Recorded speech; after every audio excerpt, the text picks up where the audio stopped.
బేతాళ కథలు. తాను తీసిన గొయ్యి. పట్టు వదలని విక్రమార్కుడు చెట్టు వద్దకు తిరిగి వెళ్ళి చెట్టుపై నుంచి శవాన్ని దించి భుజాన వేసుకొని ఎప్పటిలాగే మౌనంగా శ్మశానం కేసి నడవసాగాడు. అప్పుడు శవంలోని బేతాళుడు, రాజా, ఈ అర్ధరాత్రి వేళ భీతిగొల్పే ఈ శ్మశానంలో పట్టువీడక కార్యసాధన కోసం నువ్వు చేస్తున్న కృషి చూస్తుంటే ఎవరికైనా ఆశ్చర్యం కలగక మానదు. ఇంతకు నువ్విన్ని శ్రమలకు లోనవ్వడానికి కారణం ఏవైనా అద్భుత శక్తులు సంపాదించేందుకేమో తెలియదు. అలాంటి శక్తులు సాధించడానికి అనేక మార్గాలున్నాయి. అలాంటి వాటిలో తపస్సు ఒకటి. తపస్సంపన్నులైన సాధు పుంగవులకు అద్భుత శక్తులు లభించడంలో వింత ఏమీ లేదు. అయితే అలాంటి మహాపురుషులు ఆ శక్తులను తమ స్వార్థానికి కాక ఇతరుల మేలుకు మాత్రమే ఉపయోగిస్తారు. అలా కాక వాటిని తమ స్వప్రయోజనానికి ఉపయోగించదలిచిన నాడు ఆ శక్తులు ఆశించిన కార్యం సాధించలేవు. కానీ సర్వసాధారణమైన ఈ ధర్మసూత్రానికి విరుద్ధంగా ఒకనాడు సాధు పుంగవుడు స్వార్థం కాంక్షించి ఇచ్చిన వరం ఫలించింది. భవిష్యత్తులో నీకు మార్గదర్శకంగా ఉండేందుకు ఆ కథ చెబుతాను, శ్రమ తెలియకుండా విను అంటూ బేతాళుడు ఇలా చెప్పసాగాడు. పద్మాకరుడు, రత్నాకరుడు అనే వాళ్ళు అన్నదమ్ములు. పద్మాకరుడు వ్యాపారంలో బాగా ఆర్జిస్తున్నాడు. తమ్ముణ్ణి కూడా తనలో కలవమన్నాడు. కానీ రత్నాకరుడు అందుకు ఒప్పుకోక, నాకు దూర ప్రాంతాలకు పోయి బాగా చదువుకోవాలని ఉన్నది, ఆస్తిలో నా వాటా నాకు పంచివ్వు అని అన్నాడు. పద్మాకరుడు పెద్దల సమక్షంలో తండ్రి తనకిచ్చిపోయిన ఆస్తిని 2 వాటాలు చేసి ఒక వాటాను తమ్ముడికిచ్చాడు. అది తీసుకొని రత్నాకరుడు ఎక్కడెక్కడి ప్రాంతాలు తిరిగి విలాసాలకు లొంగిపోతూ ఉన్నదంతా పోగొట్టుకొని మళ్ళీ తిరిగి తన ఊరొచ్చాడు. అన్నకు మాత్రం బందిపోటు దొంగలు తన ఆస్తినంతా దోచుకున్నారని అబద్ధం చెప్పాడు. పద్మాకరుడు తమ్ముడి మాటలు నమ్మాడు. తన వద్దనే ఉండమని చెప్పాడు.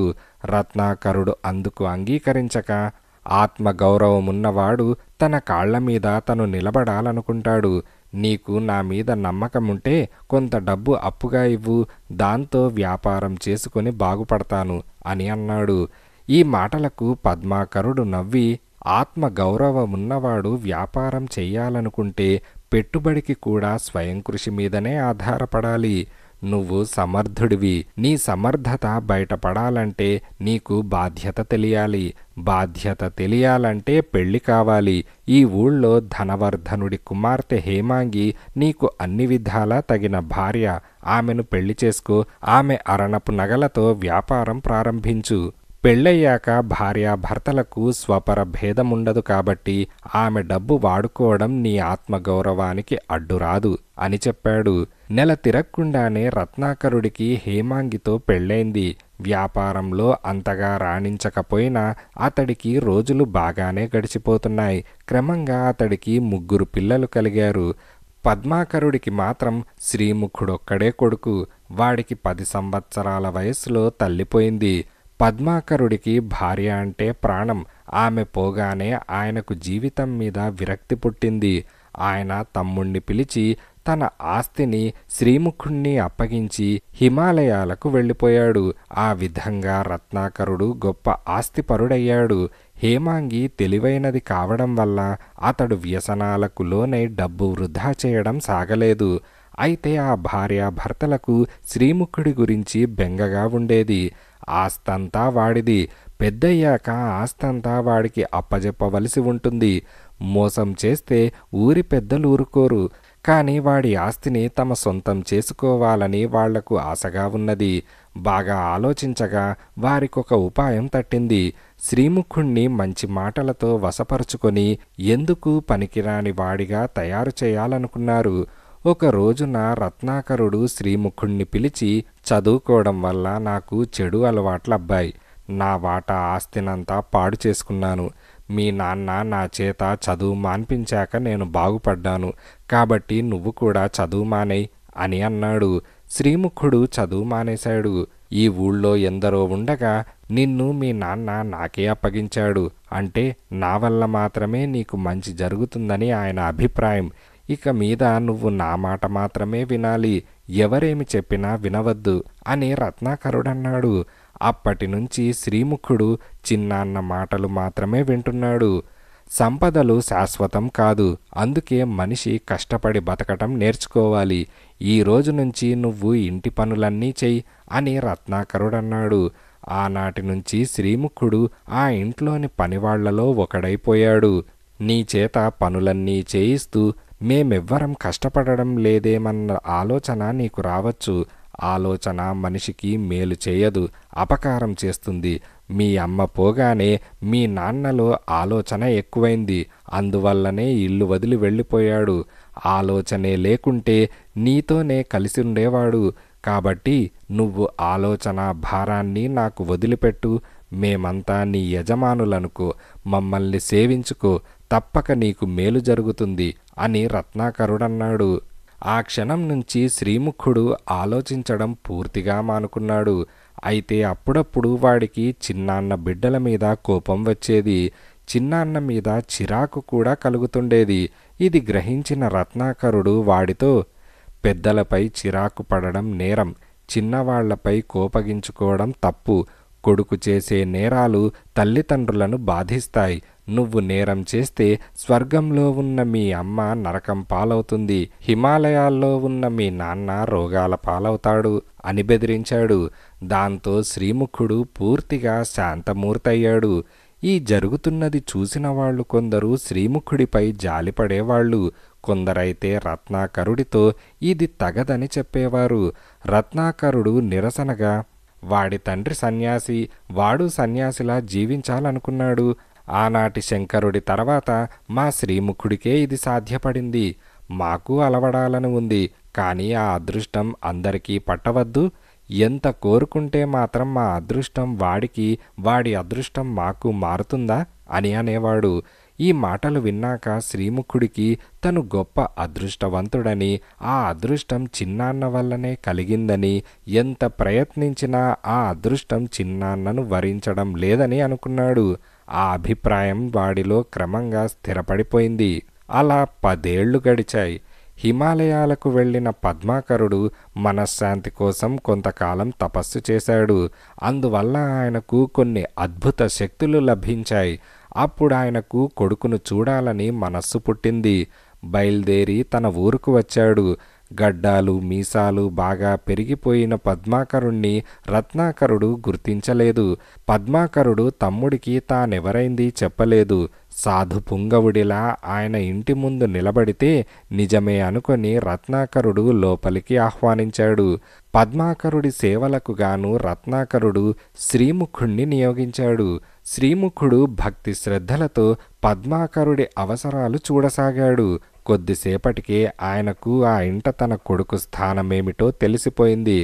పద్మాకరుడు దుఃఖమాపుకోలేక, నాయనా, నువ్వీ ఇంటి యజమానివి, నీకిలా సేవక వృత్తిని స్వీకరించాల్సిన దౌర్భాగ్యం ఎలా పుట్టింది అని కొడుకును అడిగాడు. ఇది దౌర్భాగ్యం కాదు, అదృష్టం అని శ్రీముఖుడు వెంటనే అన్నాడు. నీ చిన్నాన్న దుష్టుడు, నిన్ను మోసగించాడు అని పద్మాకరుడు కసిగా అన్నాడు. శ్రీముఖుడు తండ్రి వంక కోపంగా చూసి లోపలికి పరుగున వెళ్ళి రత్నాకరుడితో, ఆ సాధువు నిన్ను దుష్టుడని మోసగాడని అంటున్నాడు, అది నేను భరించలేను, ఆయనకు సేవలు చేయలేను అని అన్నాడు. రత్నాకరుడు శ్రీముఖుణ్ణి వెంటబెట్టుకొని పద్మాకరుడి వద్దకు వచ్చి, తమరు నిజంగా సాధు పుంగవులని నమ్మాను, కానీ అందరిలాగే మీరు నన్ను దుష్టుడని మోసగాడని అనడం నాకు మీపై అనుమానాన్ని కలిగిస్తుంది. నా అన్న కొడుక్కు నేనంటే ప్రాణం, నా మీద ఈగ వాలనివ్వడని తమరు గ్రహించాలి అని అన్నాడు. అందుకు పద్మాకరుడు కోపంగా, నేను నిజంగా సాధు పుంగవుణ్ణే, నీ మోసాన్ని గ్రహించాను. నా మీద నీకున్న అనుమానాన్ని పోగొట్టడానికి గాను శ్రీముఖుడికి నేనొక వరమివ్వదలిచాను. ఇతరులకు ఏ హాని కలగకుండా నీకేం కావాలో కోరుకోనాయనా అని అన్నాడు. శ్రీముఖుడు రత్నాకరుడి వంక చూశాడు. రత్నాకరుడు కోరుకోమన్నట్టు సైగ చేశాడు. నేను చాలా అదృష్టవంతుణ్ణి, నా గురించి అన్నీ ఆలోచించే చిన్న అన్న ఉన్నాడు, అందువల్ల నాకే కోరికలు లేవు అని శ్రీముఖుడన్నాడు. రత్నాకరుడు గర్వంగా నవ్వి, చూశారు కదా, నా అన్న కొడుక్కు తన గురించి ఆలోచించుకోవాలన్న ధ్యాస కూడా లేదు అని అన్నాడు. అప్పటికి పద్మాకరుడికి పరిస్థితి పూర్తిగా అర్థమైపోయింది. తన తమ్ముడు శ్రీముఖుణ్ణి ఎందుకు పనికిరానివాడిగా చేశాడు. అలాంటి తన కొడుక్కు సాయపడడం ఎలా? ఆయన ఏమి చేయడమా అని ఆలోచిస్తున్నంతలో రత్నాకరుడు, శ్రీముఖ, సాధు పుంగవులు అంతగా అడుగుతున్నప్పుడు కాదనకూడదు. నీకే కోరికలు లేకపోతే నీ చిన్నాన్నను సంతోషపెట్టే వరమేదైనా అడుగు, వారు తప్పక ఇస్తారు అని అన్నాడు. శ్రీముఖుడు క్షణం కూడా తటపటాయించకుండా, ఇక మీదట నా అదృష్టమంతా చిన్నాన్నది కావాలి, చిన్నాన్న అదృష్టమంతా నాది కావాలి. ఆయనను సంతోషపెట్టే వరం నాకు తెలిసి అదొక్కటే అని అన్నాడు. తథాస్తు అని పద్మాకరుడన్నాడు. ఆ వరం వెంటనే ఫలించింది. ఆ రోజు నుంచి శ్రీముఖుడు ఆ ఇంటి యజమాని అయ్యాడు. రత్నాకరుడు కుటుంబంతో సహా ఆ ఇంటి సేవకుల్లో కలిశాడు. పద్మాకరుడు తానెవరో చెప్పకుండానే హిమాలయాలకు తిరిగి వెళ్ళాడు. బేతాళుడు ఈ కథ చెప్పి, రాజా, తాంత్రికులు తప్ప సాధువులైన వాళ్ళెవరూ తమకు లభించిన శక్తులను స్వార్థానికి ఉపయోగించుకోరు. అలా చేయడం సాధు లక్షణం కాకపోగా అవి ఆశించిన ఫలితాన్నివ్వవు. అయినా పద్మాకరుడు స్వార్థ బుద్ధితో తన కొడుకు మేలు కోరి తమ్ముడికి కీడు చేసే వరమిచ్చినా ఫలించింది. ఇది వింతగాను ధర్మ సంకరంగాను లేదా? ఈ సందేహాలకు సమాధానం తెలిసి కూడా చెప్పకపోయావో నీ తల పగిలిపోతుంది అని బేతాళుడన్నాడు. దానికి విక్రమార్కుడు, దురాశాపరుడైన రత్నాకరుడు ఆత్మబంధువన్న సంగతి కూడా మరచి శ్రీముఖుణ్ణి సొంత ఆలోచన అంటూ లేనివాడిగా చేస్తూ క్రమంగా వాణ్ణి జడప్రాయుడి స్థాయికి దిగజార్చి తాను తీసిన గోతిలో తానే పడ్డాడు. నయవంచకుడైన రత్నాకరుడి పొగడ్తలు నమ్మిన శ్రీముఖుడికి తను అదృష్టవంతుడని, చిన్నాన్న దురదృష్టవంతుడని గట్టి నమ్మకం ఏర్పడిపోయింది. ఇతరులకు హాని కలిగించాలని కాక పరోపకార బుద్ధితోనే వాడా వరం కోరడం వల్ల అది వెంటనే ఫలించింది. సాధు సన్యాసులే కాక అలా కానివారు కూడా చేతనైతే దుష్టులను శిక్షించడం అన్ని విధాలా ధర్మసమ్మతం అనిపించుకుంటుంది. పద్మాకరుడు కావాలనుకుంటే తనకున్న అద్భుత శక్తులను ఉపయోగించి తమ్ముణ్ణి శపించగలడు. లేక ఊరి పెద్దలకు తానెవరైంది చెప్పి అందరూ దుష్టుడని భావించే అతన్ని ఊరి నుంచి తరిమివేయగలడు. దుష్టులను శిక్షించడం ప్రజాహితం, ధర్మసమ్మతం. ఇందులో స్వార్థం లేదా ధర్మ సంకరం అంటూ లేశమాత్రం కూడా ఉండదు అని విక్రమార్కుడు సమాధానమిచ్చాడు. రాజుకు ఈ విధంగా మౌనభంగం కలగగానే బేతాళుడు శవంతో సహా మాయమై తిరిగి చెట్టెక్కాడు.